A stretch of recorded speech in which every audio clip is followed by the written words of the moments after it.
Baik, teman-teman, selamat siang. Terima kasih atas kehadirannya. Kalau dilihat ini pas ya penuhnya, terima kasih banyak.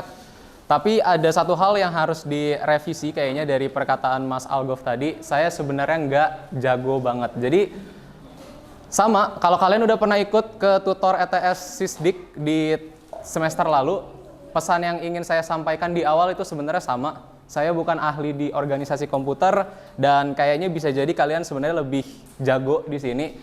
Alasan saya punya kesempatan untuk ngajar kalian cuman karena ya saya kebetulan masuk teknik informatika ITS 1 tahun lebih cepat dari kalian. Jadi nggak apa-apa, kalian tetap tanya aja walaupun kemungkinannya kayaknya saya juga nanti nggak bakal tahu. Jadi kita di sini jatuhnya diskusi aja, kita belajar bersama dan ya semoga memang bisa mendapatkan ilmu yang bermanfaat begitu. Dan untuk apa yang akan dibahas, pastinya harus dicatat ya, kita akan membahas materi setengah semester dalam waktu satu pertemuan, yang paling ini maksimal nanti 1,5 jam aja. Jadi ada beberapa yang harus dilewat, contohnya kalau kita pakai patokannya PPT Pak Supeno, yang dipakai Pak Wahyu juga, PPT 5 dan 6 kita skip, itu karena sifatnya lebih ke hafalan, jadi bahkan jika materinya itu masuk ke ETS, saya ngerasa nggak bisa terlalu berbuat apa-apa, karena hafalan juga kan. Dan PPT 1 itu juga ada beberapa yang di skip. Alasannya juga mirip karena nyaris hafalan dan bahkan yang nggak hafalan pun nanti sebenarnya lebih cocok buat dimasukin ke sistem operasi. Jadi nanti kalian tagih tentor sistem operasinya aja. Ya.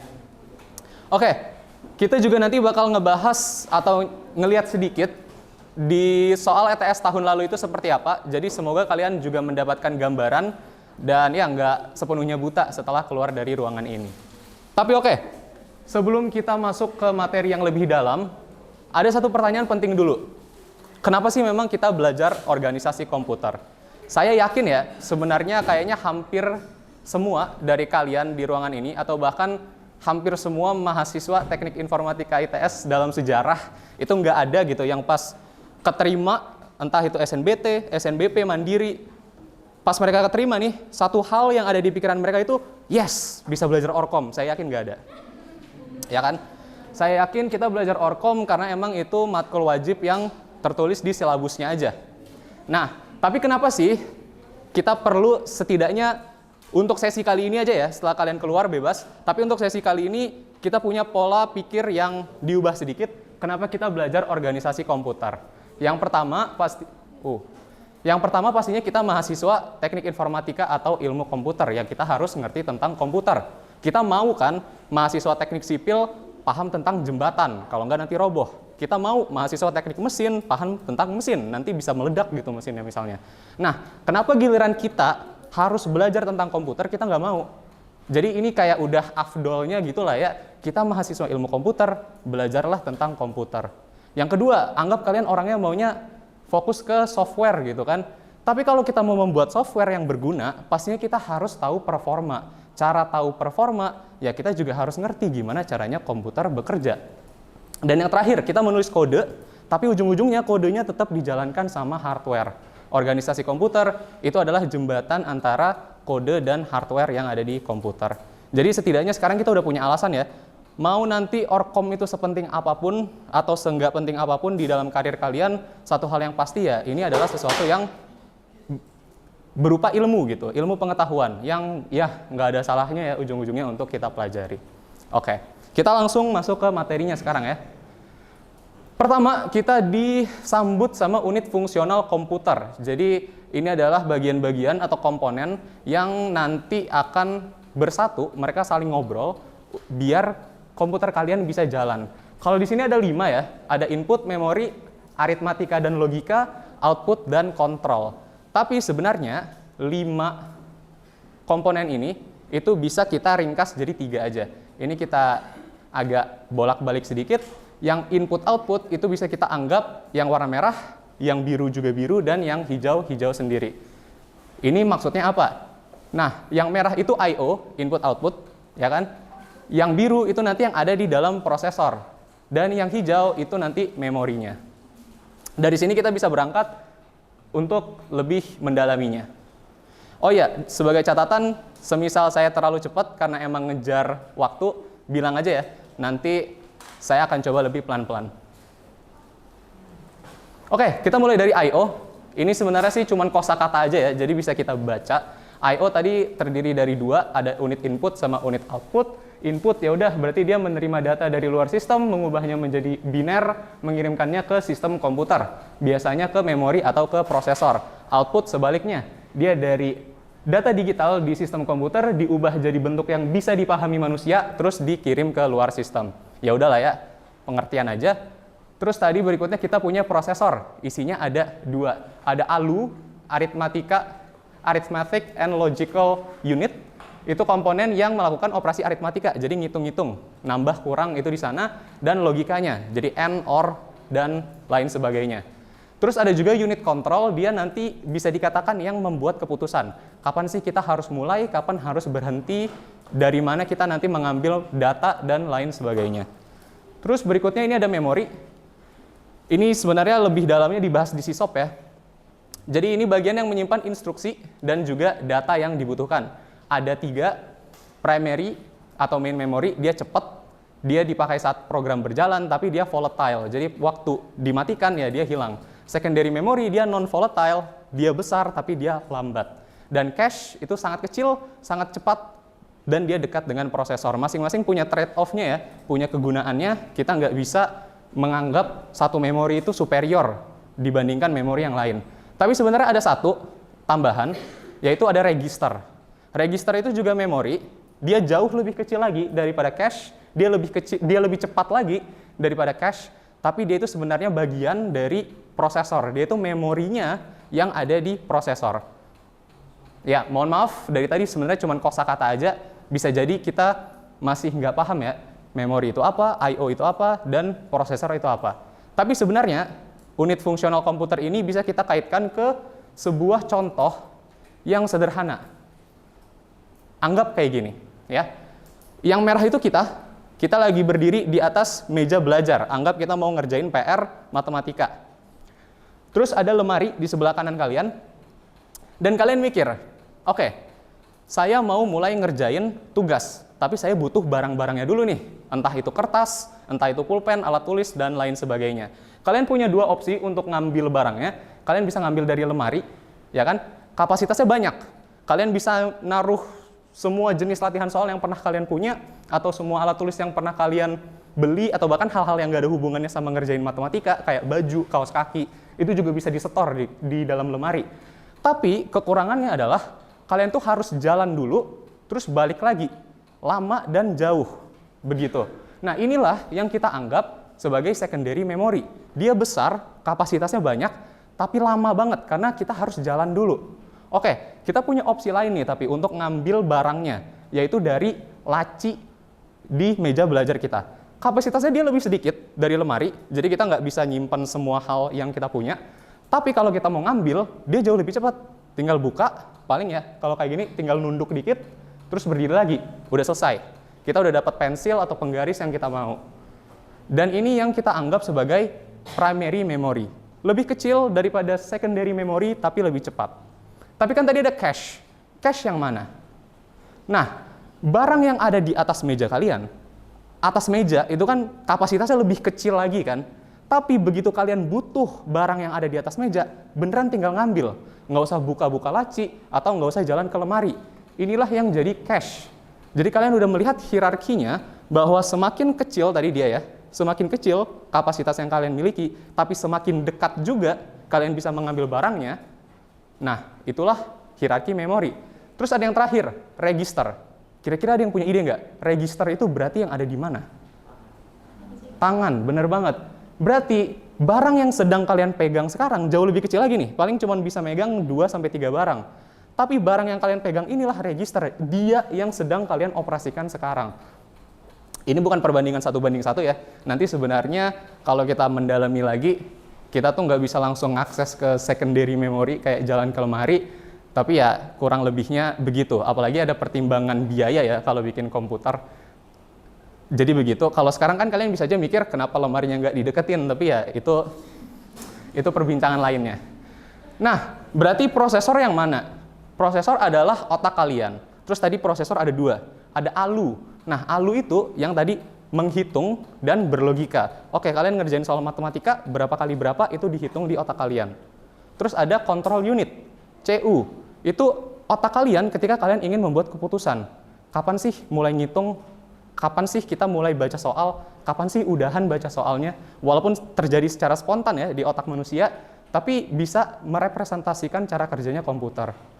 Input-output yang mana? Gampang banget ya. Inputnya tinggal mata, kalian baca soal, kalian dapetin informasi soal, kalian masukkan ke otak. Outputnya, ya udah, kalian menulis jawaban tersebut. Semoga dari sini kita jadi udah nggak bingung ya, mana sih yang memori, mana yang prosesor, mana yang input dan output, dan hierarkinya seperti apa. Oke, tapi kan tadi ya, ini bukan perbandingan 1:1, makanya sekarang kita mulai ke bagian yang memang komputernya banget gitu. Tapi sebelum ke situ, ada satu hal yang harus dibahas di register. Tadi kita tahu prosesor ada ALU, ada control unit, ada register. Tapi di Orcom, register itu nanti pembahasannya sangat rinci, ya. Register itu dibagi menjadi beberapa bagian lagi. Jadi contohnya di sini ada general purpose register. Ya udah, yang penting register untuk nyimpen data aja, nggak peduli datanya itu data apaan. Yang penting buat nyimpen data sementara. Tapi ada juga register yang dia itu program counter, PC. Dia ini untuk nyimpen data juga, tapi datanya itu untuk instruksi apa berikutnya yang mau komputer itu jalankan. Dan ada juga instruction register, IR. Dia nyimpen data juga, namanya memori, tapi dia nyimpen instruksi yang sekarang sedang dieksekusi. Sebenarnya kalau kalian lihat PPT-nya atau ke bukunya, itu masih banyak ya, masih ada MAR, MBR, MDR, dan ini versi yang disederhanakan, tapi kita nggak akan ke sana karena ya ujung-ujungnya itu nanti dihafalkan aja ya. Semoga kalian nanti punya waktu untuk menjelajah lebih dalam di komponen-komponen komputer. Oke, tadi kita udah punya analogi ketika kita mau ngerjain PR sebagai manusia. Tapi kalau misalkan komputer mau ngerjain tugasnya komputer, gimana sih? Nah, ini ada konsep operasi dasar yang dia itu memiliki pola seperti ini. Ada fetch, mengambil, decode, mengartikan, dan execute, ya mengeksekusi. Setelah itu selesai, dia repeat, diulangi lagi. Harus dicatat, kalau kalian ke sumber lain, bagian decode itu bisa aja nggak ada, karena itu kayak dibuang gitu ya. Dia fetch, langsung execute, langsung repeat. Nah, inilah cara kerja komputer sebenarnya. Urutan atau polanya seperti itu. Ambil, artikan ini apaan sih? Oh, udah diartikan, ayo kita eksekusi. Udah selesai, kita ke yang berikutnya. Kita lihat contohnya ya. Tadi tahap fetch, ambil instruksi dari memori, pakai PC, hasilnya masukkan ke IR. Decode, memahami instruksi, dilakukan oleh control unit, menentukan jenis perintah dan data apa yang dibutuhkan. Lalu execute, menjalankan instruksi, bisa berupa ambil data, hitung, atau simpan hasilnya. Kita ke contohnya lagi ya. Ada yang merasa terlalu cepat? Oke, kita lanjut dulu ya. Dan tahap repeat, setelah semuanya selesai, PC-nya diperbarui, kita balik ke tahap fetch. Gimana jalannya? Contoh, kita mulai ya. Yang hijau itu memori, yang biru itu bagian dari prosesor. Jadi ada PC, ada IR, ada CU, ada ALU. Memori ini juga 101 sampai 103. Angkanya arbitrer aja. PC sekarang dia nunjuk ke alamat ke 100. Artinya apa? Hey, aku punya alamat instruksi berikutnya nih. Ini loh alamat kalau kita mau nanti melakukan sesuatu. Si CU, dia itu kayak bos yang ngaturnya ya. Oke, RAM, kasih aku isi dari alamat 100. Itu namanya kita read. Berarti main memory nanti, ya, RAM-nya, oke, ini isi dari alamat 100. Isi dari alamat 100 kita keluarin, ternyata isinya adalah instruksi load location ke R2 gitu, ke register R2. Kita akan lebih bahas format-format instruksi nantian, tapi pokoknya ini nanti kita akan masukin apa isi yang ada di alamat log itu ya, LOC ke dalam register R2. Oke? Tadi instruksi dimasukin kemana? Kita udah dapat instruksinya, masukkan instruksi ke IR. Dimasukin. Jadi IR sekarang nyimpan load R2, log. PC jangan lupa harus ditambahin. Karena kita mau ke instruksi berikutnya. Jadi PC-nya naik, jadi 101. Harus dicatat, nanti PC itu sebenarnya kemungkinan besar naiknya itu bakal 4. Karena satu word satu kata di komputer itu panjangnya 4 byte. Ini ngasal aja kita anggap tambah 1. Oke? Berikutnya gimana? Berikutnya nanti kita akan masuk ke tahap decode. Kita udah punya instruksinya. Si CU ngeliat nih, waduh, perintah apaan? Oh, ternyata perintah load. Kita mau load, kita butuh R2, kita juga butuh data di alamat log gitu, buat disimpan ke register R2. Berarti ya secara ajaib aja ya, ini anggap kita masuk ke execute, anggap log ini tuh anggap di alamat 500 ya. Dan di alamat 500 itu datanya 25, ini secara ajaib aja, anggap segitu. Berarti nanti data alamat 500 yang isinya 25, itu kita masukin ke R2. Yang kotak kecil belum ada namanya, kita namain R2, anggap kita masukin 25-nya ke R2. Dan itu adalah satu cycle perintah, satu runtutan di mana komputer bekerja untuk mengeksekusi sebuah perintah. Karena PC-nya udah naik, udah di-increment, kita bisa ke instruksi berikutnya. Ini nggak usah pakai dialog ya, biar lebih cepat. Jadi di sini kita udah punya PC 101, ya udah kita balik lagi ke fetch setelah repeat. PC-nya nunjuk ke memori alamat 101. Ternyata 101 itu add R3, R2, R4. Jadi R2 sama R4 ditambah, disimpan ke R3. Begitu. Oke, dimasukin ke IR. Jangan lupa PC-nya ditambah jadi 102. Terus di decode. Ini kita masuk ke tahap decode ya. Oke, kita butuh R3, R2, R4, dan itu adalah operasi add. Aritmatika, kita butuh ALU. Jadi kita butuh ALU, kita butuh R2, butuh R3, butuh R4. Itu diartikan oleh control unit. Berarti anggap R4-nya 10, kita nanti masukin, execute ya, kita masukin 25 tambah 10 ini ke ALU, hasilnya 35, 35-nya dimasukin lagi ke R3. Dan begitu seterusnya sampai selesai. Sejauh ini apakah ada yang ingin ditanyakan? Oke, semoga dari sini juga kita bisa lebih paham ya tentang gimana cara komputer mengeksekusi sebuah perintah.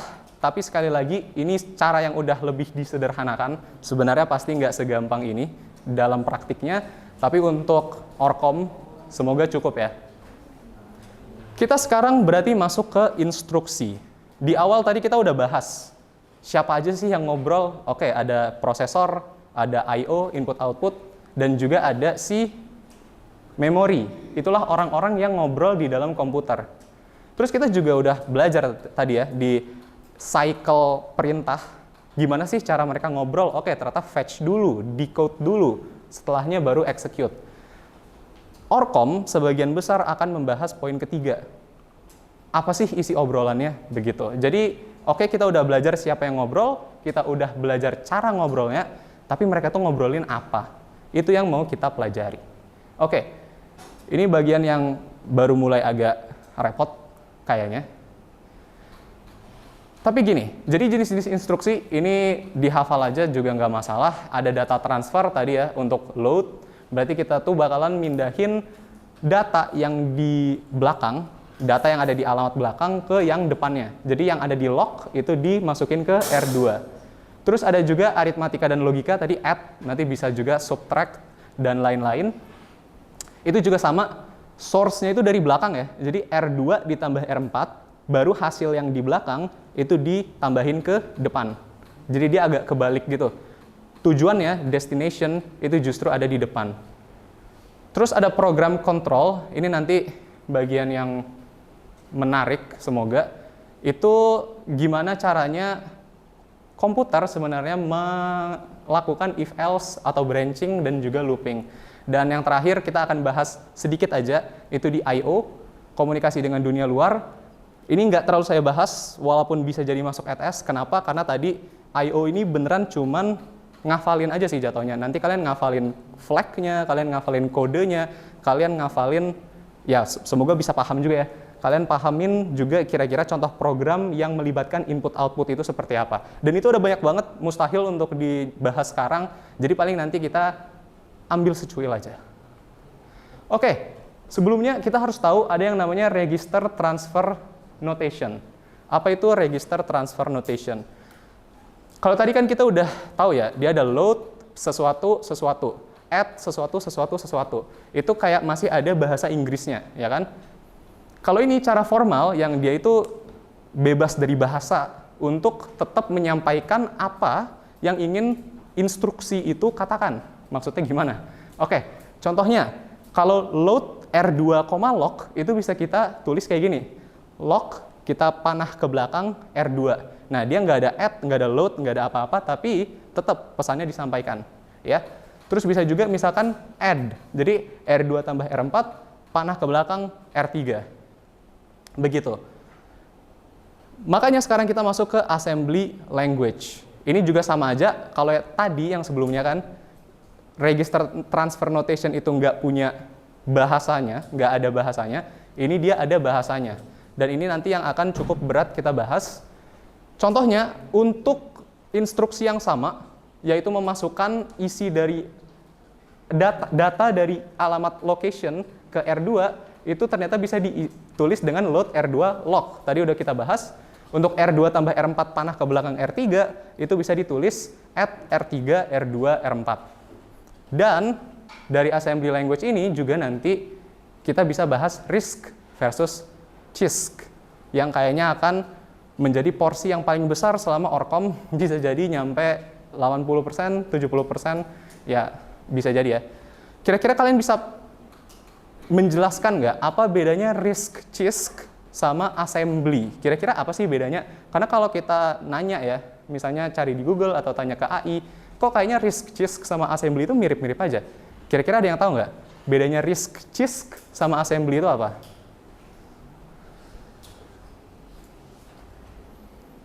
Ada yang mau?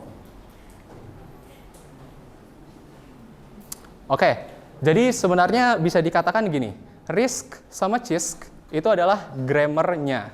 Jadi kalau contohnya di bahasa Inggris, di sini udah belajar bahasa Inggris kan ya? Di bahasa Inggris kita punya contohnya simple present tense. Simple present tense itu bukan bahasa, itu cuma aturan. Tapi orang-orang yang mau ngomong bahasa Inggris, nanti ngomongnya harus mengikuti aturan tersebut. Nah, RISC, CISC ini bisa dikatakan sebagai tense-nya tadi. Jadi dia adalah gimana sih cara kita tuh nanti bisa mengoperasikan CPU atau mendesain CPU-nya. Caranya berkomunikasinya adalah dengan assembly gitu. Jadi mereka kaitannya sangat erat, tapi ya tidak sama ya, nggak terlalu sama. Kalau RISC ini yang lebih sederhana, dia reduced instruction set computer. Jadi dia nanti itu ciri-cirinya instruksinya lebih sederhana, lebih pendek-pendek per instruksi, tapi karena kita cuma bisa instruksi yang sederhana, kalau ditotalin dia jadi panjang, ya kan? Sedangkan CISC itu dia kompleks. Instruksinya lebih panjang-panjang, tapi karena kita bisa langsung instruksi yang kompleks sekalian, dia kalau ditotalin nanti jadi lebih sedikit. Contohnya, misalnya ya, kita mau nendang bola atau ngelempar botol aja deh. Kalau kita pakai CISC, bisa aja caranya itu ambil botol, angkat tangan, terus ayunkan tangan atau semacamnya. Per instruksinya itu kan lebih sederhana ya, tapi kita jadi butuh 3 langkah. Sedangkan kalau CISC, bisa aja langsung instruksinya itu lempar botol gitu. Lebih rumit, lebih panjang untuk sekali instruksi ngelempar botol, tapi dia lebih kompleks, begitu. Berikutnya, ini, oke. Nah tadi ya udah sempat disinggung ciri utama dari RISC. Jadi dia itu instruksinya sederhana dan tetap, biasanya hanya 1 word atau 4 byte, tapi dia nanti jadinya ada banyak. Dia menggunakan arsitektur load store. Maksudnya apa? Kalau kita mau ambil data, itu harus pakai load. Kalau mau simpan ke memori, kalau mau mengakses memori ya, maaf. Kalau mau ngambil data dari memori, harus pakai load. Kalau mau simpan ke memori, harus pakai store. Sedangkan di sini contohnya, misalkan kita mau nambahin A, B, disetor ke C. Kita harus A-nya disimpan di R2 dulu, B-nya disimpan di R3 dulu, baru RT2 tambah R3 disimpan di R4, baru R4 disetor ke C. Jadi kita udah punya A plus B ditambah jadi C. A plus B itu memorinya ya. Kita nggak bisa langsung nambahin si memorinya itu, harus melalui register. yang bisa dioperasikan itu hanya registernya. Bandingkan dengan CISC, ya kan? Nah, ini tadi ya, kita cuma bisa mengakses data dari memori, operasi hanya bisa di register, dan menyimpan data juga hanya bisa store. Bandingkan dengan CISC, yang dia itu nanti lebih pendek, karena kita bisa langsung mengakses memorinya, kita bisa langsung nge-add memorinya. Tapi nggak wajib juga sih, jadi perbedaannya CISC adalah dia tidak wajib menggunakan arsitektur load store. Jadi bisa aja sebenarnya kalau CISC mau kayak RISC, tapi CISC juga bisa dia langsung mengakses memori untuk yang operasi tadi tambah, kurang, atau aritmatika lainnya. Begitu. Oke, tapi setidaknya ada satu hal yang bisa disetujui oleh CISC dan RISC, yaitu kalau mau load, tadi ya, source-nya, sumbernya itu ada di belakang, destination-nya yang ada di depan. Terus store itu sama, destination-nya ada di belakang, dan source-nya ada di depan. Sama dengan add, source 1, source 2 ada di belakang, ditambahin ke destination. Dan masih banyak instruksi lainnya, silakan di-explore ya. Nah, ini nanti yang bakalan susah sebenarnya. Saya jujur juga masih sering bingung dengan addressing modes. Sebenarnya addressing modes ini hanya perjanjian ya, dia itu konvensi. Kira-kira gimana sih kita mau menganggap datanya itu berada di mana? Maksudnya gimana? Contohnya ya, misalkan kita mau load R1, A. Kita pasti bingung, A itu apaan? Apakah dia nilai, jadi kita bisa langsung load nilainya kah? Atau dia itu pointer yang mengarah ke suatu hal? Atau dia itu alamat, jadi kita harus buka dulu, ya kan, alamatnya, isi lihat alamat itu ada data apa, baru kita load. Kita nggak tahu gitu, karena nggak ada perjanjiannya. Maka dibuatlah addressing modes, supaya kita bisa punya panduan, kira-kira dalam membentuk notasinya, itu nanti data yang ada, operannya, itu ada di mana. Begitu. Oke, kita mulai dari RISC pelan-pelan. RISC, kalau di PPT-nya Pak Supeno, ada 6 ya. Ada immediate, register absolute, register indirect, index, dan base with index. Sebenarnya beberapa dari mereka ini ada yang cuma tambahan dari sebelumnya. Kita bahas satu-satu. Oke, misalnya ya, kita mulai dari immediate. Immediate itu nanti adalah langsung pakai angka. Jadi dia itu nggak ada alamatnya gitu. Dia nggak pakai memori, dia nggak pakai alamat, beneran kita langsung pakai angkanya. Ditandai dengan pagar ya, kalau di assembler syntax-nya. Tapi kalau di function-nya nanti dia itu langsung angka gitu. Jadi contohnya gini, load R1, oh ada add-nya, itu harusnya nggak ada add-nya ya. Jadi harusnya load R1 dengan pagar 5. Artinya apa? Artinya nanti ya udah 5-nya ini langsung dimasukin ke R1. Gambarnya gimana? Anggap yang kotak R1. Terus ada angka 5. Ya udah 5-nya dimasukin. Paling sederhana, dan dia itu nggak ada EA. Kalau kalian lihat di kanan atas, EA effective address itu adalah alamat apa yang ujung-ujungnya di akhir bakal kita akses. Kalau masih bingung, kita nanti bakal bahas bareng-bareng. Berikutnya yang akhirnya pakai EA di sini ada register. Register ini bisa dibilang nanti kita tuh ngelihat dulu isi registernya apaan, baru isi dari si register itu kita ambil. Contohnya gini, load R1 R2, berarti ya udah isinya R1 adalah isinya R2. Begitu. R1 kita punya alamatnya register R2. Oh ya, harus dicatat ya. Yang di bawah kotak itu alamat, yang di dalam kotak itu datanya. Semoga nggak bingung. Jadi kayak ya udah yang di bawah R1 R2 itu nama jalan, nama blok rumah, tapi yang di dalam kotaknya itu orang yang tinggal di dalamnya gitu. Kita sebenarnya butuh dua-duanya pastinya.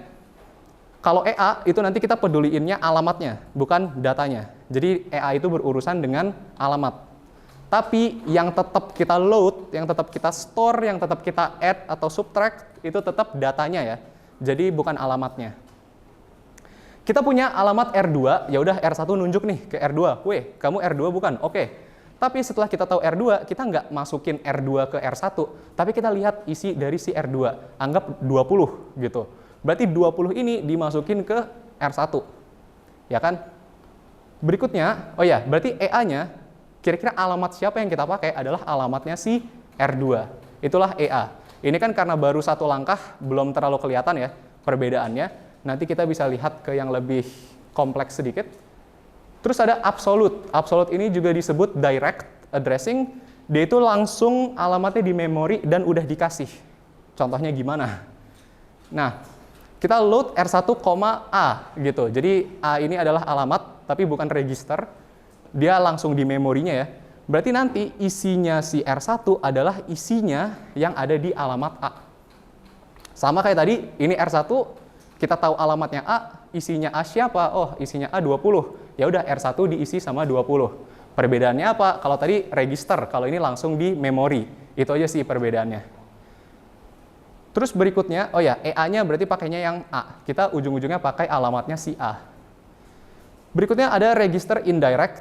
Ini ya cuman yang atas tapi dengan langkah tambahan. Yang register atas itu ya. Maksudnya gimana? Dia registernya itu isinya ada alamat lagi gitu. Contoh, load R1 terus dikurungin R2. Artinya nanti R1 itu isinya adalah isinya yang isinya R2 itu nunjuk ke alamat lain. Oke. Misalnya bingung, kita coba gambarnya aja. R1, kita tahu alamatnya R2. Kita tunjuk R2. Kamu R2 bukan? Iya. R2 punya isi. Tapi isinya ini bukan yang kita setor. Isinya R2 itu adalah yang kita jadikan alamat lagi. Oke, ternyata ada di memori yang alamatnya 20. Dia siapa isinya? Ternyata 60. 60 inilah yang kita masukin ke R1. Jadi tadi ya, ini mirip yang register, tapi cuman ada step tambahan. Sama aja kayak misalkan kalian mau minta pendapat orang, tapi kalian nunjuk orang, tapi kalian nggak mau pendapat orang yang kalian tunjuk. Kalian mau orang yang kalian tunjuk itu nunjuk orang lagi, baru orang yang ditunjuk kedua, itu nanti kalian minta pendapatnya, gitu. EA-nya berarti pakainya yang mana? EA-nya adalah, alamatnya adalah isinya si R2, ya kan? Tadi kita langsung pakai alamat R2, ini kita pakai alamat isinya si R2, berarti si 20 ya. Berikutnya index. Nah, index ini sebenarnya mirip yang register indirect, tapi cuman ditambahin aja. Misalnya di sini, ya ini offset ya namanya, index itu. Misalnya ada load R1, buka kurung, tutup kurung R2, tapi sebelumnya ada 4. Maksudnya apa? Nanti tinggal ditambahin aja R2-nya. Contoh, kayak tadi ya, masih sama R1 kita tahu alamatnya si R2 20, tapi kita nggak ke alamat 20. Kita ke alamat 20 plus 4. Jadi 20-nya kita skip, kita ke 24. Jadi sama kayak tadi, kita nunjuk orang, orang yang disuruh nunjuk, tapi orang yang ditunjuk kedua, kita malah minta sebelahnya gitu. Nah, itu yang kita minta pendapatnya. Anggap 24 ini isinya 67. 67 kita masukin ke R1 gitu. Jadi ujung-ujungnya isinya adalah R1. EA-nya. EA-nya adalah isi dari R2 tapi ditambah X-nya. Dalam kasus ini 4. Terakhir untuk risk based with index. Ini juga sama aja kayak sebelum-sebelumnya, tapi sekarang kita ada 2. 2 isi register di jumlah. Maksudnya gimana? Load R1 buka kurung, R2 R3 tutup kurung. Jadi nanti R1 itu isinya R2 ditambah R3 apaan? R1 kita tahu alamatnya R2 sama R3. Anggap isinya 30 sama 20. 30 sama 20 kita jumlah buat kita tunjuk. Oke, itu ada alamat 50. Isinya alamat 50, kita ambil lagi, kita masukin ke R1 99. Ya, ini emang bingung, membingungkan, dan ya saya juga sering salah di sini. Bahkan kayaknya untuk penulisannya bisa jadi nanti sepanjang PPT itu ada yang nggak konsisten.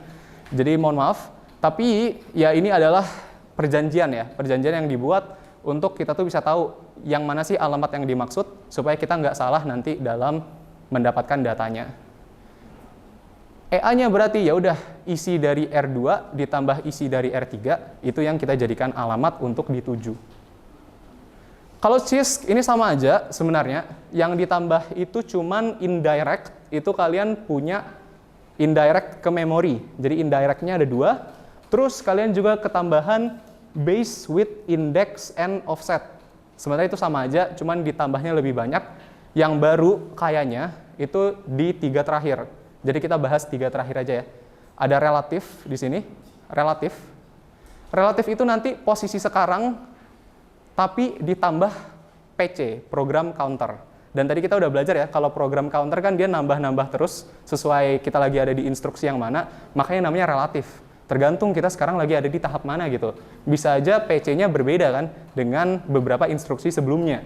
Nah, contohnya kayak gini, R1 20 PC, terus ya udah kita tambahin aja PC-nya dengan 20. Kalau digambar, anggap kita tahu alamatnya si PC, PC isinya adalah 100, ya udah kita nanti 100 ditambah 20. Jadi kita ambil isinya 120, anggap 33, kita setor di R1. Sama-sama aja, EA-nya yang ngikutin aja ya, berarti ujung-ujungnya alamat yang kita pakai adalah alamat dari isinya si PC ditambah sama X atau angka yang dikasih. Berikutnya auto increment. Ini sebenarnya untuk auto increment dan auto decrement saya juga nggak yakin. Nanti contohnya itu di yang seperti apa, kayaknya sih kalau udah di program-program yang lebih kompleks ya. Ini sama aja, jadi kalau auto increment kita ambil datanya, terus nanti ditambah pointer untuk alamat si registernya. Contohnya load R1, R2 tapi di increment. Maksudnya gimana? Jadinya kita ambil dulu nih, ya. Kita nunjuk R2, kita ambil dulu isi R2 100, kita taruh di R1. Oh ya, maaf. 100 kita tunjuk 100-nya, 50 kita taruh di R1, 50. Setelahnya tapi alamat si R2 ditambah 4 gitu. Nah, berarti kan kalau alamatnya berbeda, ya isinya juga berbeda ya. Kita nggak tahu, dan itu increment nanti. Tapi ya sama aja gitu kan. Alamat yang kita pakai ujung-ujungnya alamatnya siapa, yaitu alamatnya si register 2. Auto decrement tinggal kebalikannya aja, dia dikurang dulu lalu ambil datanya, contohnya di sini, kalau gambarnya dikurang dulu, kita tunjuk, kita lihat, wah 50, ya udah kita ke alamat 50 isinya ada 20, 20-nya dibalikin ke R1. EA-nya sama aja ya, EA-nya pakai yang R2, karena ujung-ujungnya kita pakai alamat R2 yang udah dikurangin juga, gitu. Oke, sejauh ini, untuk addressing modes, yang ini nanti bisa jadi cukup penting. Apakah ada yang ingin ditanyakan? Atau masih aman? Oke, silakan. Untuk yang indeks itu X dalam kurung RI kan, X-nya itu X bytes atau X bytes kali ukuran bytes? Maaf, yang mana? Yang indeks. Itu kan X dalam kurung RI. Nah, X-nya itu X indeks atau X kali ukuran bytes-nya bertambah. Oh, kalau di contohnya, ini sekali lagi kalau pakai contohnya yang di PPT-nya ya. Kita balik dulu. Oke, makasih ya pertanyaannya. Kalau di contohnya, itu pokoknya, jadi kan maksudnya pertanyaan itu X dikali atau ditambah? Iya, langsung ditambah ukuran bytes-nya itu misalnya 4 atau misalnya ukurannya words-nya 4 kali 4, jadi tambah 16 gitu. Oh iya, itu bisa jadi ya. Nah, di situ jujur saya juga masih kurang tahu karena di sini pakai contoh yang disederhanakan aja. Jadi nanti untuk tindakan yang terjadi, apalagi kalau udah ada bytes-nya, udah ada words-nya, itu kan pasti nggak bisa kayak angka biner ya. Maaf, nggak bisa kayak angka desimal ya. Jadi bisa aja nanti nambahnya itu nggak bisa langsung nambah aja, tapi bisa aja dikali gitu. Bisa aja nanti nambahnya itu sesuai bytes-nya. Nah, itu bisa aja. Nah, di situ makanya mohon maaf, di sini nggak dijelaskan, bisa jadi kalian nanti explore sendiri. Tapi makasih pertanyaannya, nanti semisal ya saya coba cari tahu. Kalau misalkan kalian ada pertanyaan juga, tadi ya di awal slide itu sebenarnya ada nomor HP. Kalau mau kontak saya juga nggak apa-apa. Semoga dijawab dan semoga ada jawabannya. Tapi untuk sekarang, ya ini versi yang disederhanakan. Karena kalau udah berurusan sama nanti yang di dalamnya itu emang agak susah ya. Jadi kita pakai angka-angka yang bisa dimengerti manusia aja untuk sekarang. Aman? Oke. Ada lagi yang mau ditanyakan? Silakan.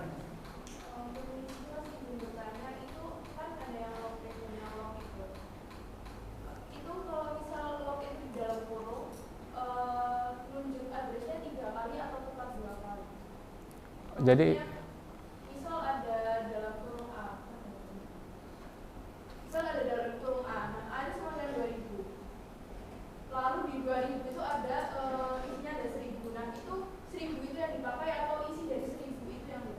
Berarti harusnya kita satu-satu dulu ya, kita pelan-pelan dulu. Kalau lock doang di sini. Jadi kalau lock aja, kan lock anggap A itu 50 ya. 50 kita lihat isinya dia 20 gitu. Ya kan? Berarti kalau kalau load A atau sebuah lock ke dalam register, itu kita lihat isi dari alamat si A-nya. Jadi kita ngelihat sekali ke dalam alamatnya. Tapi gimana kalau dikurung lagi? Berarti seharusnya dia itu nanti kita lihat di dalamnya berapa. Jadi contohnya ini 20, kita nunjuk A nunjuk 20, kita ke alamat 20 lagi, baru isi dari 20 itu yang kita pakai. Iya. Makasih pertanyaannya.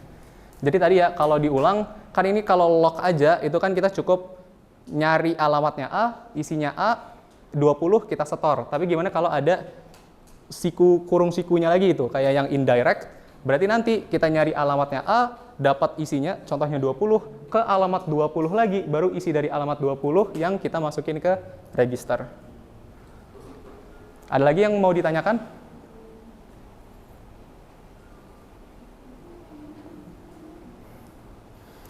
Oke, untuk sekarang kita lanjut aja dulu ya.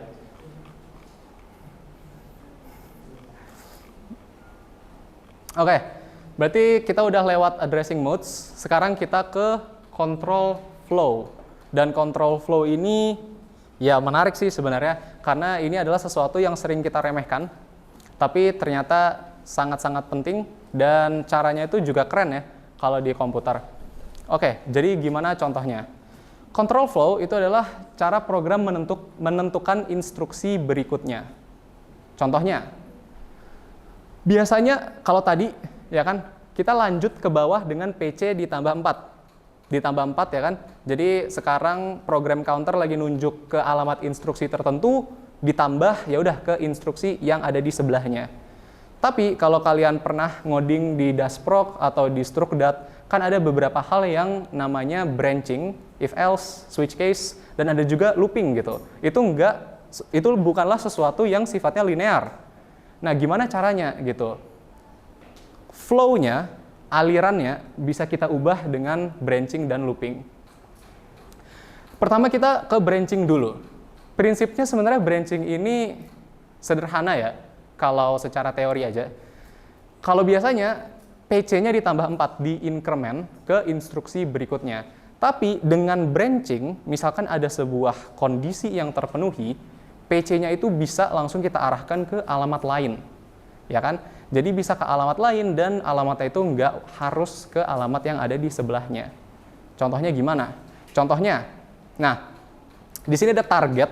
Jadi nanti kalau kalian bikin program di RISC-CISC ini juga ada kayak yang kapital, nama, terus titik 2, itu anggap aja kayak fungsi ya, kalau misalkan kalian pakai C, jadi fungsi ini nanti bisa kalian panggil gitu. Anggapannya kayak gitu. Itu juga nanti akan kita bahas di bagian berikutnya. Oke, anggap ada target, jadi ada sebuah target ya, ada alamat target namanya, yang isinya itu bakalan nambahin R1 dengan 1, dengan angka 1. Tadi itu immediate ya, dia langsung ditambahin pagar 1.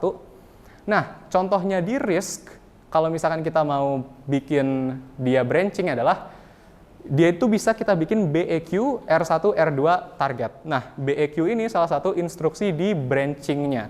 Dan instruksinya itu ada banyak banget. Lagi-lagi kayaknya nggak mungkin kalau kita bahas satu-satu. BEQ sendiri itu artinya branch if equal.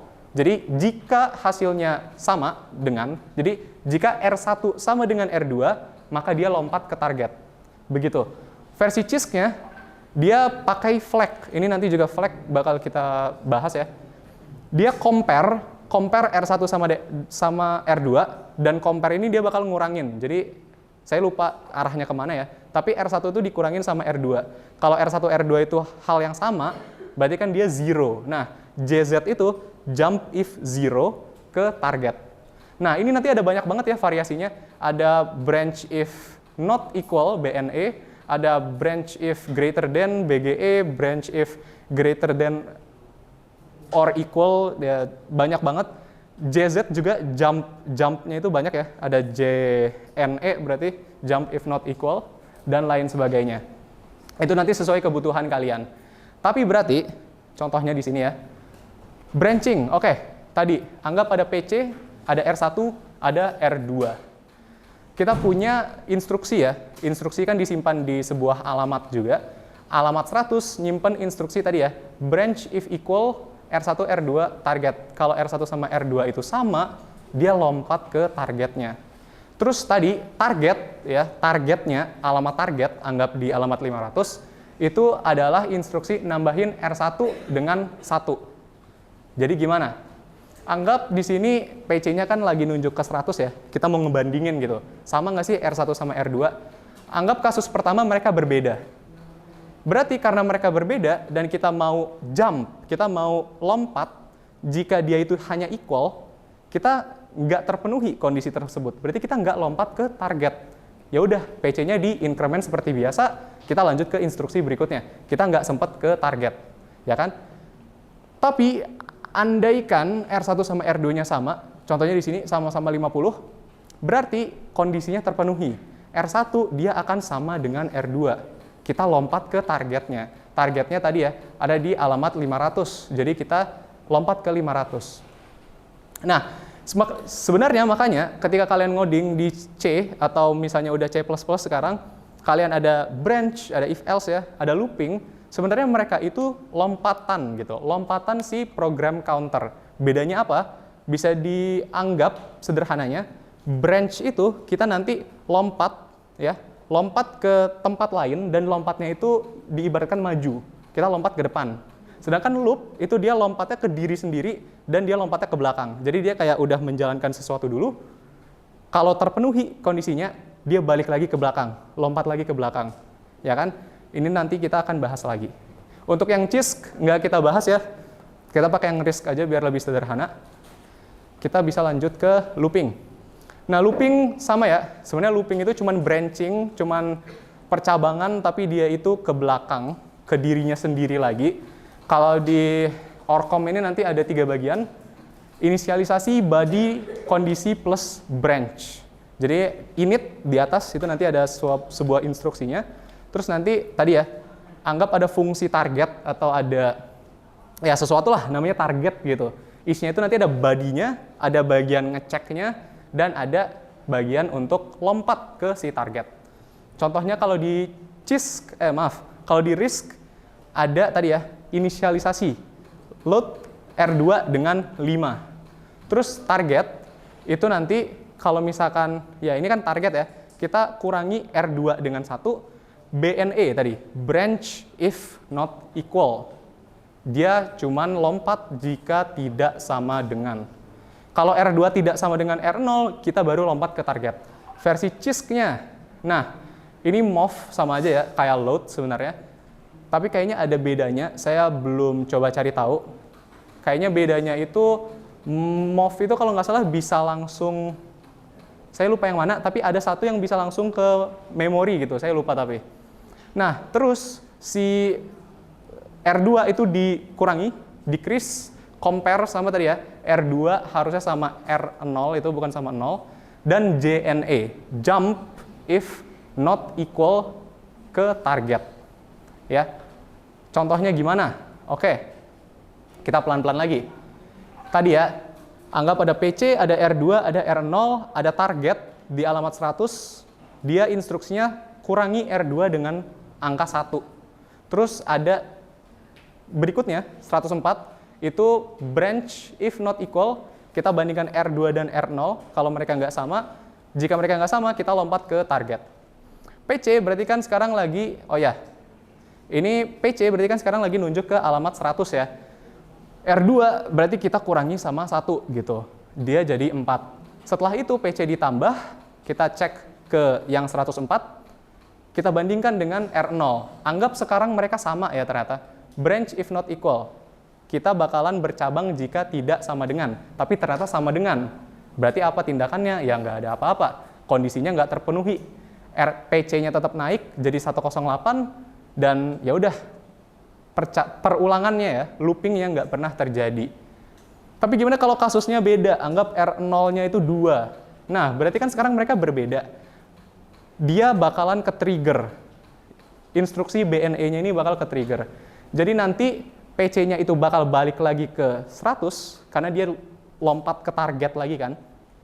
Terus 100-nya itu bakal kita lakukan lagi. Oh ya udah, R2-nya kita kurangin lagi jadi 3. PC-nya ditambah, kita ke 104, terus ada kondisi lagi. Waduh, apakah mereka tidak sama? Ternyata masih nggak sama ya, 3 sama 2, berarti balik lagi ke 100, dia subtract lagi, R2-nya dikurangin, kita ke 104 lagi setelah PC-nya ditambahkan, baru terakhir nanti karena udah sama, kita ke 108. Jadi udah ada perbedaannya ya, jelas. Kalau branching tadi itu kita lompatnya ke depan dan bisa dibilang ke tempat lain, kalau looping itu lompatnya ke belakang dan dia malah ke dirinya sendiri. Tapi tetap dengan sebuah kondisi yang harus dipenuhi terlebih dahulu. Nah ini ya tadi, ini juga kita bahasnya sekilas aja. Yang kalian lihat tadi ya, JZ, jump if zero. Nah, zero ini adalah flag-nya. Dia itu bit kecil yang nyimpan hasil operasi terakhir. Jadi misalnya udah ada operasi nih, ya kan? Udah ada operasi, misalnya tadi compare R1 sama R2. Hasil R1, R2-nya ini disimpan dulu di flag. Flag-nya nanti nentuin hasilnya itu apa, apakah zero, apakah negatif, dan ada juga ya flag-flag lain, ada carry flag, overflow flag, dan ini cuman beberapa contohnya aja, sebenarnya masih banyak contoh lain. Oke, sekarang kita ke subroutine. Ini yang sebenarnya susah, karena saya juga kurang suka dengan kayak dasprok-dasprokan ya. Dan subroutine ini bisa dibilang adalah fungsinya lah. Ini bongkahan instruksi atau kode yang bisa kita panggil berulang kali, ya kan, kayak fungsi. Dan dia itu sebenarnya menjalankan tugas tertentu. Dia menjalankan tugas yang spesifik. Sebelum kita ke subroutine, apakah dirasa terlalu cepat dan ada yang ingin ditanyakan? Oke, kalau ada nanti di akhir juga bisa ya. Jadi subroutine tadi adalah fungsinya. Dia adalah fungsi. Gimana contohnya? Cara kerjanya sebenarnya ada 2 ya. Kita call, kita panggil ketika kita mau pakai. Ketika di call, alamat instruksi berikutnya yang ada di PC, kan PC dia bakal nambah terus ya kan. Alamat instruksi berikutnya yang harusnya diakses oleh PC, itu kita simpen. Karena kita nanti mau ke alamat itu lagi. Tapi programnya bisa dibilang dia lompat ke alamatnya subroutine. Tapi kan kayak fungsi ya. Fungsi kalau kalian pakai, fungsi tambah. Setelah fungsi tambah bukan berarti fungsi main kalian dibuang. Tetap aja nanti kalian ujung-ujungnya bakal mengoperasikan fungsi main lagi gitu. Hanya saja tadi, kalian operasikan dulu, kalian lompat dulu nih ke fungsi tambah. Baru setelah tambahnya selesai, balik lagi ke titik di mana tadi kalian sebenarnya meninggalkan program kalian gitu. Dan setelah di call tadi, di return. Kita panggil lagi, tapi balikin. Setelah subroutine selesai, program kembali ke alamat yang telah disimpan. Contohnya gimana kalau ada gambarnya, misalnya ya. Misalnya di sini ada 3 alamat. Ada 100, ada 104, dan ada subroutine yang alamatnya itu katakanlah di 500. Dan PC sekarang sedang menunjuk ke alamat 100. Itulah instruksi yang nanti harus dioperasikan. Di dalam subroutine nanti ada yang namanya link register. Jadi ini salah satu specific purpose register ya, yang belum sempat kita bahas, tapi ada juga kan. Link register berarti dia khusus nyimpen alamat PC berikutnya. Benar-benar spesifik dan jenisnya banyak banget. Cara kerjanya gimana? Oke, pelan-pelan ya. PC nunjuk ke 100 berarti. Ternyata instruksi di alamat 100 itu adalah call si subroutine-nya. Kita mau manggil fungsinya. Oke, berarti alamat setelah 100, yaitu 104, kita simpen dulu ke link register biar nggak lupa. Setelah udah disimpan, baru si PC boleh lompat ke alamat 500. Ini yang kita sebut tadi sebagai call. Ya kan? Setelah ada 500, ya udah, kita baru mengeksekusi si instruksi subroutine-nya. subrutinnya udah selesai, dilanjutkan, misalkan itu kan 500 ke 504, 508, 512 sampai selesai pokoknya. Setelah subrutinnya selesai, karena kita masih harus menjalankan fungsi awal, ya kita balik lagi ke alamat yang udah disimpan oleh link register. Jadi nanti balik lagi PC ke 104 dan kita siap untuk menjalankan instruksi berikutnya. Kita dari 100 lompat dulu ke 500, tapi kita bisa balik lagi ke 104. Itu yang kita sebut return. Tapi pastinya kayaknya nggak seru kalau nggak ada masalah. Jadi gimana kalau ternyata ada sub yang memanggil sub lain? Nah ini udah saya kasih, itu sebenarnya kayaknya kurang lupa dianimasiin ya. Tapi udah saya kasih petunjuk. Kalau tadi kan kita pakai link register aja ya. Gimana kalau ternyata subnya itu ternyata ada sub lain? Kalian juga pastinya pernah kan bikin sebuah program, programnya manggil fungsi. Tapi di dalam fungsinya manggil fungsi lain. Nah itu gimana? Kalau misalkan pakai link register aja kan setiap kali mau manggil subroutine bakal ditimpa dong. Dan kita nggak tahu, kita lupa gitu. Terakhir kali kita ada di alamat yang mana. Nah dari gambarnya kira-kira ada yang tahu nggak? Untuk menanggulangi hal seperti ini kita harus pakai struktur data apa? Iya, benar banget. Kita harus pakai stack di sini atau tumpukan. Jadi, kita harus pakai stack. Ya, itu tadi ada yang lupa dianimasiin ya. Anggap sekarang ada subroutine 1 sama subroutine 2. Subroutine 1 ada di alamat 500, subroutine 2 atau fungsi 2 ada di alamat 1000. Nah, tapi si subroutine 1 ternyata instruksinya adalah untuk memanggil subroutine 2 gitu. Jadi PC, ya kan, dia itu nanti, kalau misalkan pakai link register ya, kita simpen nih 104, kita terus 500, 500-nya ternyata harus nge-call sub 2, jadi kita simpen di link register, kita pasang 1000, kita lakuin si instruksi sub 2, tapi begitu kita balik, ternyata yang kita baliknya itu ke 500 aja, kita udah nggak punya si 104. Makanya saat sudah selesai dengan subrutinnya, kita lupa tadi alamat awalnya berapa. Makanya kita pakai stack di sini. Stack tujuannya apa? Jadi ketika kita masukin alamatnya 104, kita pasang alamat baru 500, ternyata di alamat 500 ada instruksi buat manggil fungsi lagi, ya udah 104-nya diseret ke bawah, 500-nya didorong juga ke dalam stack-nya. Dengan begini nanti urutannya pas gitu. Jadi sekarang 1000, ya udah kita lakukan urusan dengan fungsi kedua kita. Setelah selesai, 500-nya dibalikin lagi ke dalam PC, berarti udah selesai juga, kita pakai subroutine 1, 104-nya dibalikin lagi ke PC dan kita bisa mengerjakan tugas sebagaimana mestinya. Jadi ya itu sebuah hal yang menarik dan alasan kenapa saya masukin slide ini, itu sebenarnya juga karena ada satu subtopik di PPT ketiganya Pak Supeno tentang stack yang nggak saya bahas sama sekali.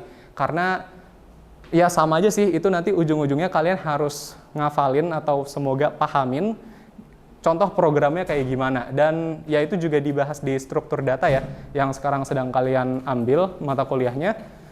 Jadi untuk sekarang ya udah, saya hanya ingin mengenalkan kepada kalian kalau ya stack ini penting banget gitu. Struktur data yang krusial bahkan di level yang sangat rendah di Orcom sekalipun. Terus berikutnya ada parameter passing. Kalau kalian tahu kan fungsi nggak cuma kosongan aja seringkali. Bisa jadi kalau kayak int main itu kan kosongan aja ya dalam kurungnya. Tapi nggak jarang atau kayaknya sebagian besar enggak. Fungsi itu ada parameter yang harus kalian oper. Nah itu juga sebenarnya dibahas di Orcom dan pembahasannya itu sebenarnya ribet banget. Jadi di sini kita cukup tahu aja, oh iya ada yang namanya parameter passing. Ini sudah ditanggulangi juga di Orcom. Jadi contohnya parameter passing itu bisa lewat register, bisa lewat memori, bisa lewat stack dengan kelebihan dan kekurangannya. Ini juga didapatkan dari PPT-nya Pak Supeno langsung. Dan contohnya ya berarti di sini calling program yang atas itu bisa dianggap int main-nya lah kalau di bahasa C, itu fungsi utamanya. Subroutine yaitu fungsi yang bukan fungsi utama gitu. Ketika kita load R2 dengan N, jadi ketika kita mau ngisi R2, register 2 dengan N, itu yang disebut dengan parameter passing gitu. Jadi ya kita ngoper si parameter N itu melalui R2, karena R2-nya nanti yang dipakai di subroutine. Jadi kita udah ngitung isi dari R2-nya di fungsi utama, tapi hasilnya bisa kita oper ke fungsi yang ada di fungsi lain. Sama halnya dengan R4 ya. R4 itu juga dia parameter passing, karena kita nanti itu bakalan ngisi dia dengan num1, dan R4 itu kita operasikan di subroutine yang ada di bawahnya. Sekarang ada pertanyaan. Di sana ada R2, ada R4, dan ada R3. Tapi kenapa R3 bukan parameter passing setidaknya dalam konteks yang mau kita bahas sekarang? Ada yang punya ide? Sebenarnya sih masuk-masuk aja ya parameter passing, tapi kalau kita mau bahas kenapa dia bukan, karena sebenarnya ngitung R3-nya itu ada di subroutine, dan nanti dia itu dipakainya di fungsi utamanya gitu. Jadi dia ya sebenarnya tetap parameter passing, tapi nggak saya masukin di sini, karena dia nggak jalannya itu bukan dari fungsi utama ke fungsi lainnya, begitu. Dan tadi, seperti yang saya katakan, ada contoh-contoh program I/O, input-output, yang sebenarnya kalian ujung-ujungnya cuma ngafalin flag-flagnya aja sih. Contohnya di sini yang paling sering itu ada kin sama dot, keyboard input dan display output. Jadi mirip printf, scanf harusnya ya. Jadi kayak ya nggak mirip juga sih, cuman kurang lebih kayak gitu perannya. Kin keyboard input berarti kita bakalan minta input keyboardnya apa. Contohnya kin R1 berarti hasil dari input si keyboard bakal kita masukin ke register R1. Begitu juga dengan kin R2, kita bakalan masukin input dari keyboard ke dalam R2. Kita tambahin R1 R2, hasilnya R3. R3 kita dot, kita display output, kita tunjukkan hasilnya gitu. Dan ya, sekali lagi I/O banyak banget dan harusnya juga dibahas di SISOP ya.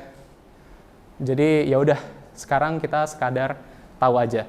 Karena juga sebenarnya ya kita ingin membahas hal lain. Kita ke contoh program yang tadi sempat kita bahas sebenarnya. Ini sebenarnya adalah contoh program menjumlahkan elemen array. Ya. Kita bakal coba pelan-pelan bahas kira-kira gimana sih maksudnya program ini. Ya. Supaya nanti kalian juga kalau misalnya, saya nggak tahu ya ETS-nya bakalan pilihan ganda atau SI nulis, tapi kalau pilihan ganda bakal banyak banget soal-soal yang kayak gini. Jadi ada programnya, kalian harus mendapatkan sebuah informasi, entah itu potongannya aja atau ya informasi secara umum.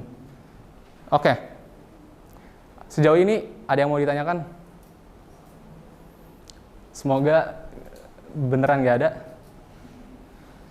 Tadi, calling program, warna merah, itu program utamanya, int main dalam kasus ini, dan subroutine berarti dia adalah fungsi yang bukan fungsi utama. Menjumlahkan elemen-elemen dalam sebuah array, maksudnya gimana? Oke, kita mulai dari instruksi paling atas ya, di calling program. Kita bakal nge-load R2 ke N. Oh ya, harus dicatat ya, bedanya load sama store, bagi yang masih bingung. Load itu kita ngambil dari memori, kita pasang ke register. Store kebalikannya, dari register kita store lagi ya ke memorinya gitu. Oke, pertama kita load, jadi kita ambil, anggap di sini ada R2, terus ada alamat N. N di sini di bukunya ya atau di PPT-nya itu menggambarkan berapa jumlah elemen dalam array ya. Jadi misalnya ada 5, di dalam N itu ada 5, berarti nanti ada 5 elemen di dalam array-nya gitu. Berarti R2 bakal tahu alamatnya si N, isinya anggaplah A, bebas berapapun, ya udah itu yang kita setor. Si R2 ini bisa dianggap sebagai variabel yang nyetor ada berapa banyak elemen di dalam array.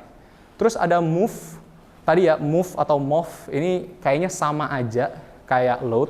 Berarti kalau kali ini move itu yang dia bisa langsung ke memorinya ya, bisa langsung kayak immediate addressing pakai pagarnya itu. Nah, ada R4, register R4, terus kita tahu alamatnya num1. Nah, num1 ini kalau di PPT-nya itu menggambarkan dia itu alamat ya, alamat dari masing-masing elemen array. Jadi num1 itu alamat elemen pertama, num2 alamat elemen kedua, num3 alamat elemen ketiga, dan seterusnya. Yang kita setor karena pakai pagar, bukan isi dari si num, tapi ya udah si num itu sendiri. Paham ya sampai sekarang? Ketika pakai pagar, yang langsung kita simpen, itu si dianya, si yang setelah pagarnya. Jadi yang kita simpen ini adalah alamat.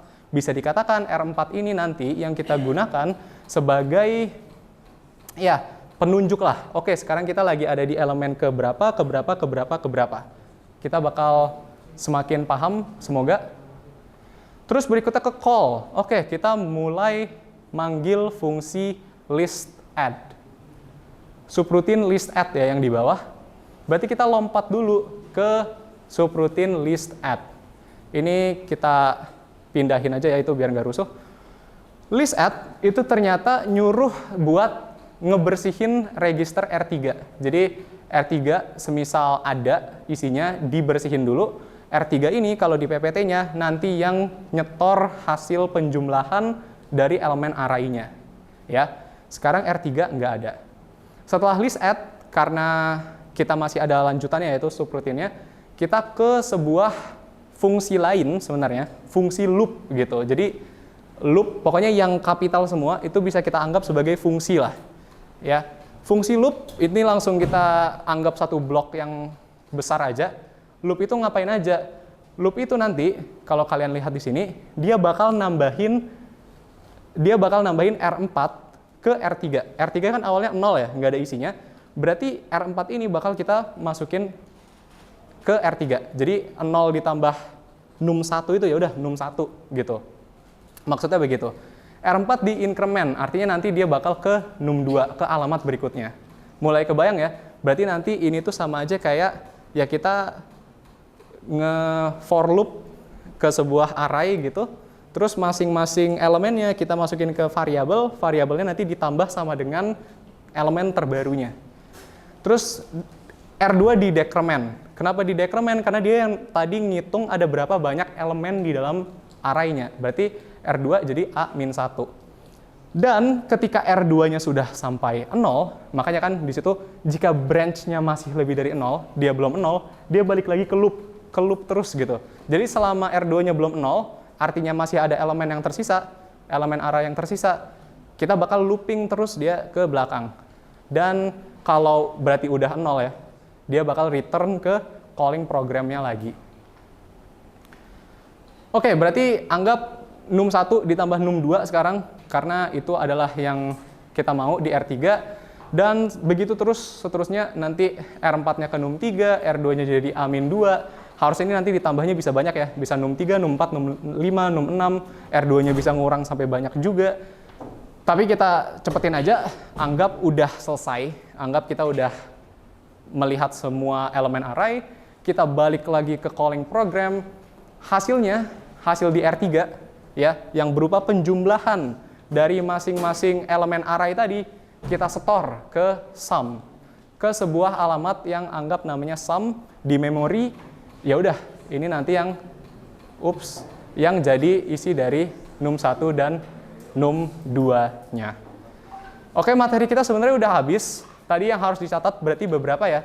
PPT 5 dan PPT 6-nya Pak Supeno nggak kita bahas sama sekali karena sifatnya hafalan, itu kayak membahas evolusi dan performanya komputer gitu loh. Jadi kayak ya udah.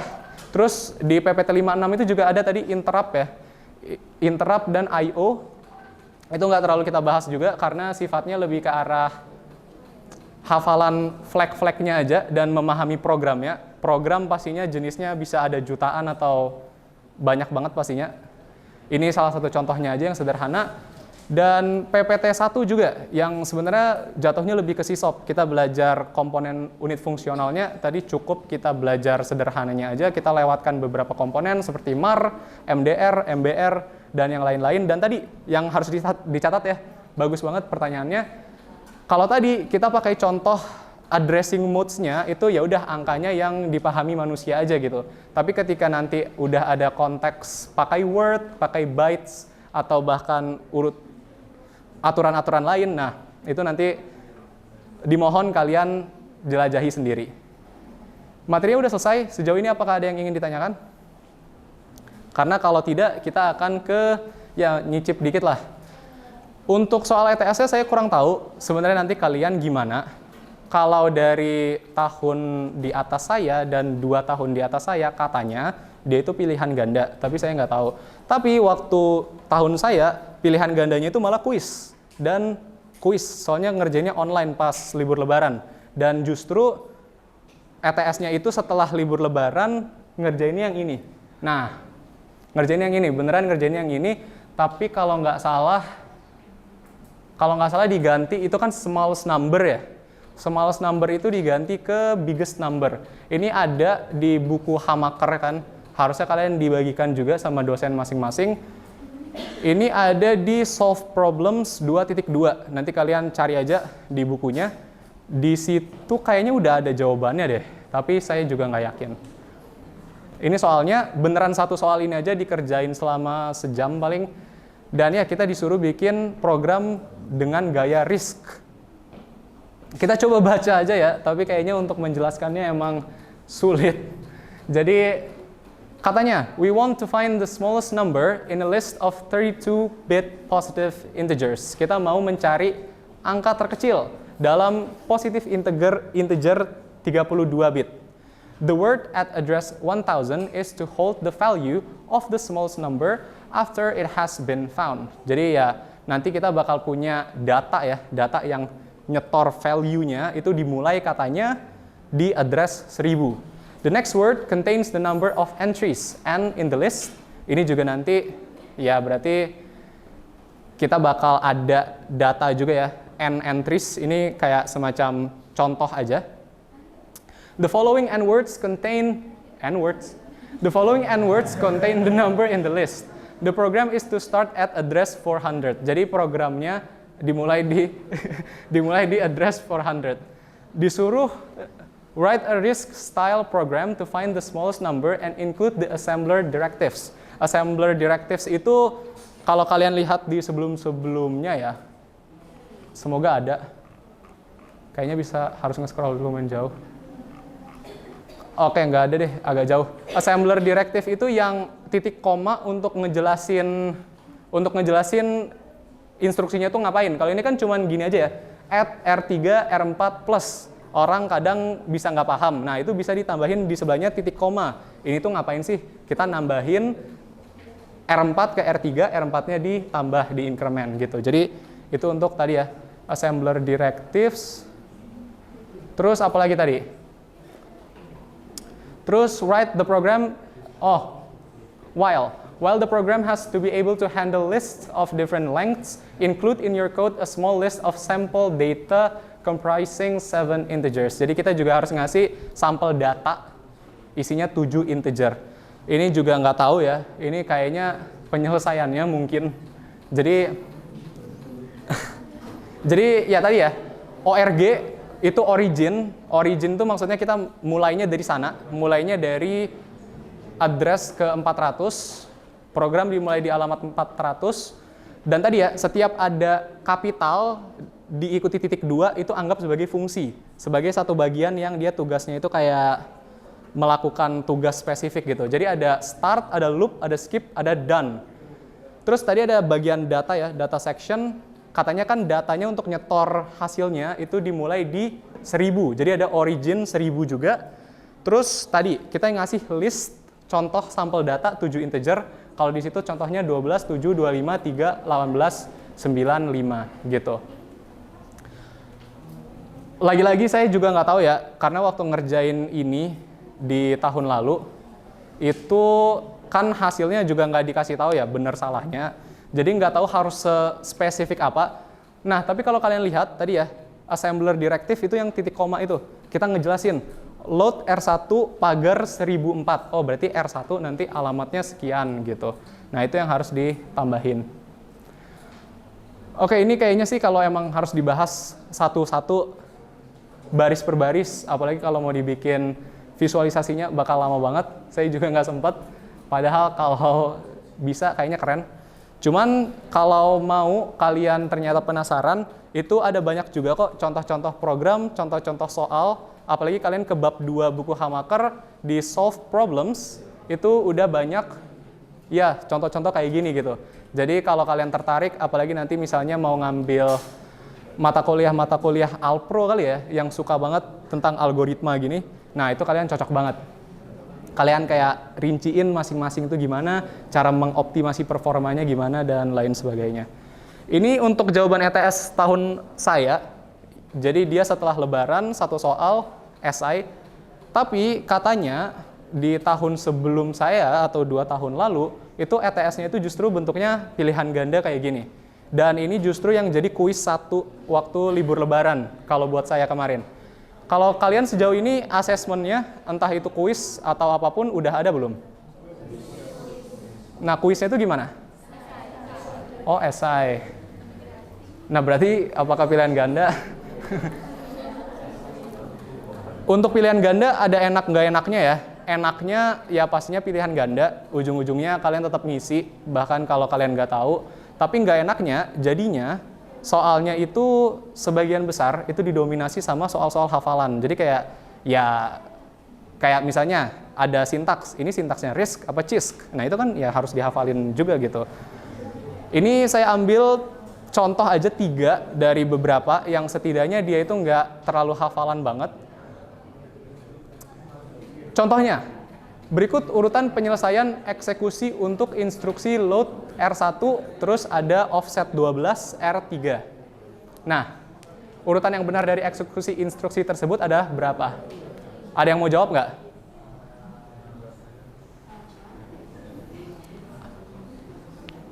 Ada yang mau jawab?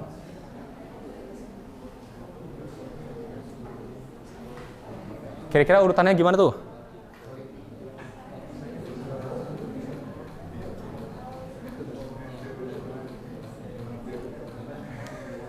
Jawaban akan di-reveal dalam 10, 9, 8, 7, 6, 5, 4, 3, 2, 1. Oke. Jawabannya yang ini, 5, 4, 2, 3, 1. Alasannya sebenarnya juga sederhana ya. Tadi kan kita udah belajar cycle instruksi itu gimana. Kita fetch dulu. Pasti mulai dari fetch. Ngambil. Kita ngambil instruksinya, PC-nya ditambahin, di increment. Terus kita decode, kita coba ngertiin, ini instruksinya apaan sih artinya? Kita keempat, decode. Terus 2, karena ini ternyata butuh penjumlahan ya, ada offsetnya, berarti nanti kita butuh ALU gitu. Jadi kita compute dulu, 12 tambah isi dari register 3. Nah setelah itu kita cari tahu, berarti nanti ini tuh ada di alamat berapa, kita bacalah si alamat 12 tambah isi dari R3 itu. Setelah tahu, baru isinya, datanya kita load ke destination R1. Sebenarnya pasti ya, kalau soalnya kayak gini, soal langkah pertama itu pasti fetch, dan langkah terakhir itu kemungkinan adalah kata yang sama dengan instruksinya. Jadi dimulai oleh fetch, diakhiri oleh load. Sisanya nanti bisa dikira-kira. Jadi ya setidaknya ini soalnya nggak terlalu perlu ngafalin ya, bisa dikira-kira juga. Contoh berikutnya, nah ini juga. Jika R2 itu 2000, hasil eksekusi load R1 buka kurung R2, jadi R2-nya di increment, itu berapa? Kalau yang ini ada yang mau nyoba jawab nggak? Berarti nanti R2-nya berapa, R1-nya berapa?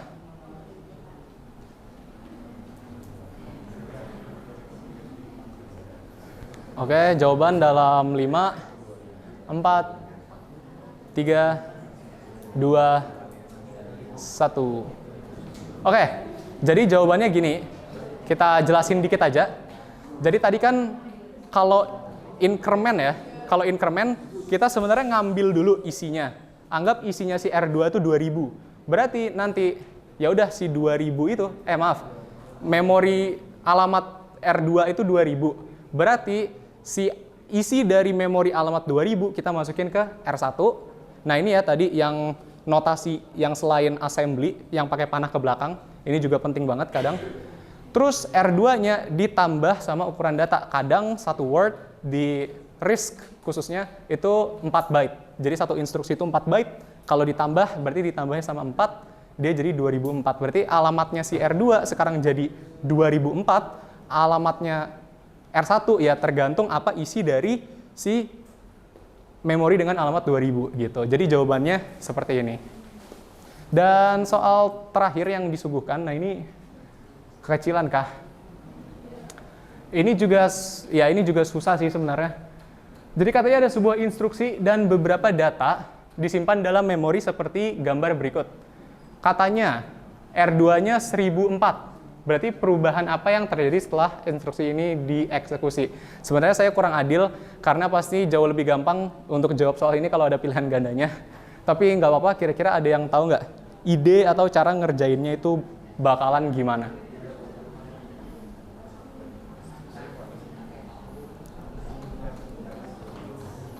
Ada yang mau coba jawab? Ya, ini sebenarnya langsung jawaban aja lah ya kita. Langsung jawaban aja. Jadi PC-nya nanti bakalan di 804, R2-nya bakal di 1008, dan isi alamatnya si 1004 bakal jadi 1450. Penjelasannya gimana? Ya, lagi-lagi emang agak susah ya. Ini nanti kalau misalkan kalian tertarik, pastinya bisa chat saya. Bisa juga ke Solve Problems yang ada di bukunya Hamaker untuk soal-soal seperti ini. Dan harusnya ya, untuk soal-soalnya pun akan dibagikan di link tree-nya tutor ETS Genap, maaf. Jadi kalian nanti pantengin aja di link tree-nya. Semoga udah sempat diupload sebelum jauh-jauh hari.